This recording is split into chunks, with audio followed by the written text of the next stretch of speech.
So, what's the problem with the surveillance state? The answer is simple.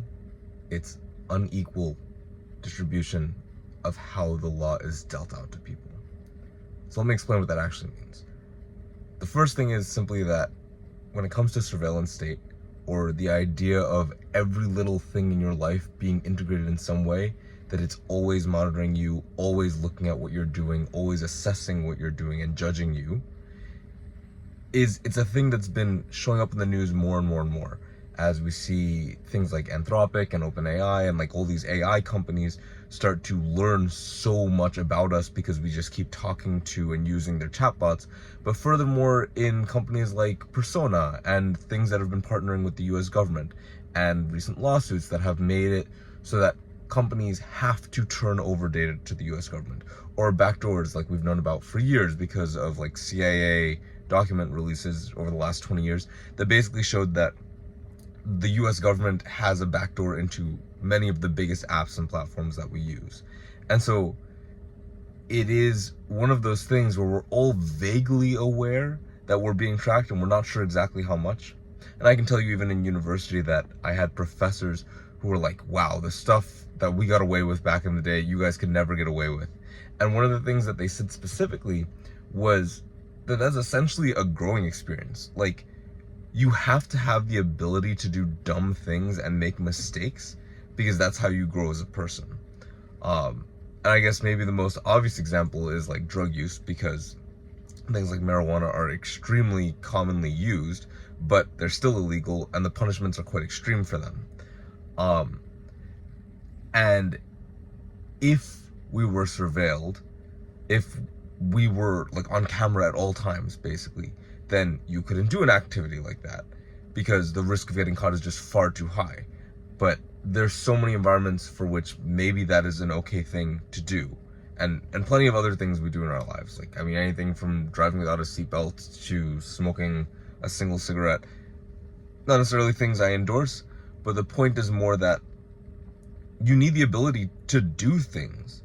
And sometimes it can be much less severe. And that's kind of where the answer of why is this such a big problem really comes to light, which is that it's up to essentially one person or one body or one algorithm to decide if you're guilty or not. So you can do something that is seemingly innocuous. Like, for example, right now I'm sitting in a car and I'm wearing a seatbelt. I'm not driving, I'm not moving anywhere, right? But say you gave an AI system the ability to judge every camera or every video on YouTube, right? And there's plenty of things like karaoke type things where like people are singing and filming it while they're driving. That would be an instance where some AI that's either not programmed properly or intentionally programmed to be very intense might look at this environment and say, oh my gosh, he's driving while operating some sort of device that's illegal, send him to jail. And this is a thing that, if I'm not mistaken, happened in Florida in a much more watered down sense, where years ago, when they first tried to put in traffic cams, there was essentially like a huge backlash to it because people were like, I don't want to be monitored all the time. Like, here, in many ways, the speed limit is not treated like a maximum, it's treated more like a minimum. You very much drive with the flow of traffic.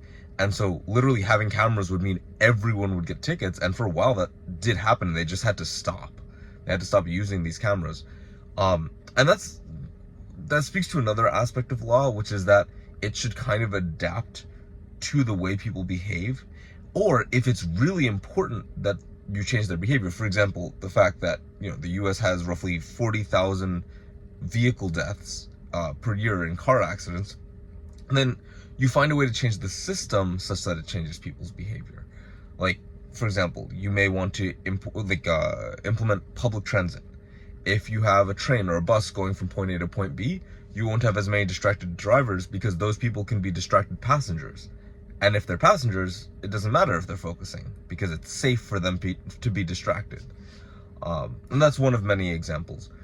But the point here is actually a little bit bigger than that, because it's not just watching, it is who is watching.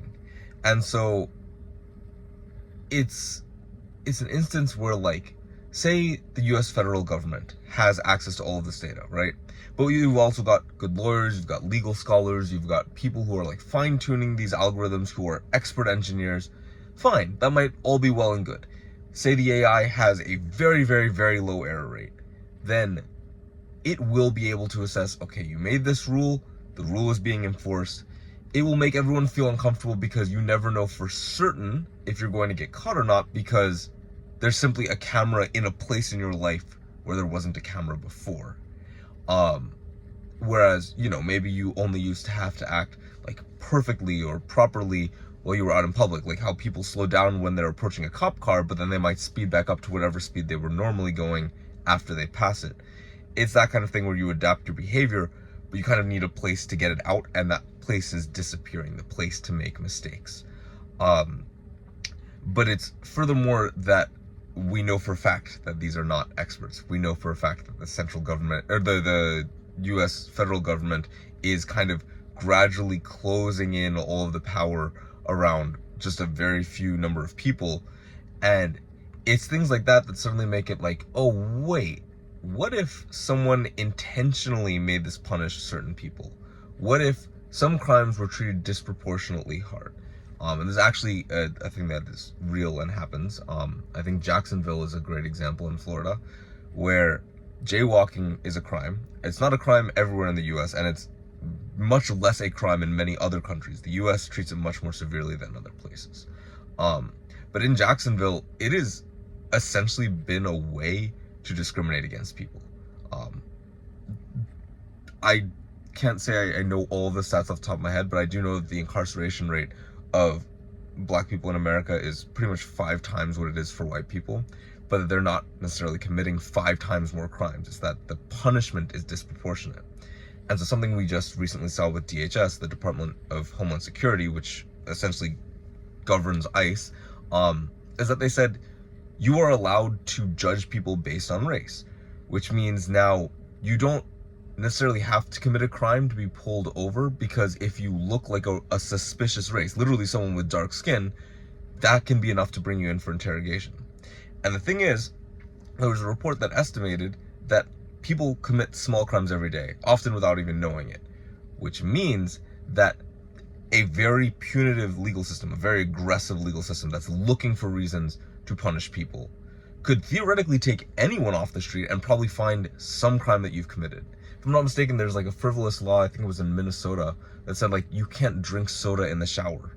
Hypothetically, you in the privacy of your own home attempted to do something like that.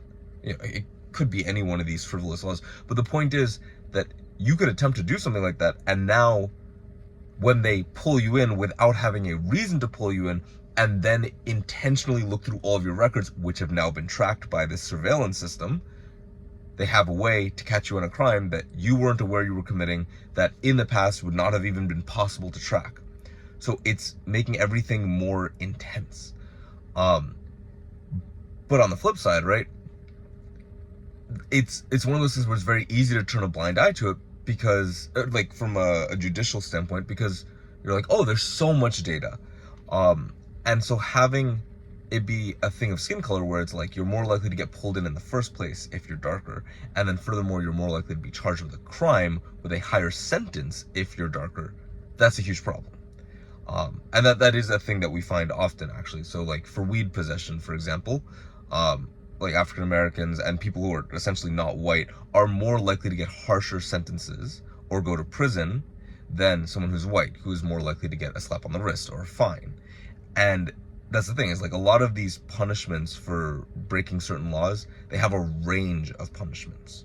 And so, that is yet another way to discriminate. And so this all kind of comes back to, okay, well, we have AI and everything now, and it's not necessarily an algorithm at the wheel. So one of the things the Trump administration just did is that they said they were not going to work with Anthropic, which is an AI company, because Anthropic said, we don't want you to make autonomous military operations, essentially.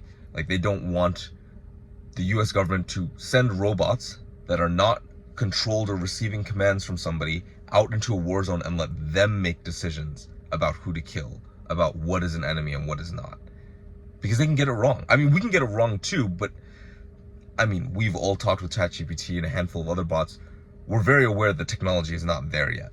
And furthermore, that AI does not necessarily have ethics. If at best it has the ethics of the person that programmed it, and at worst, it's a loose cannon.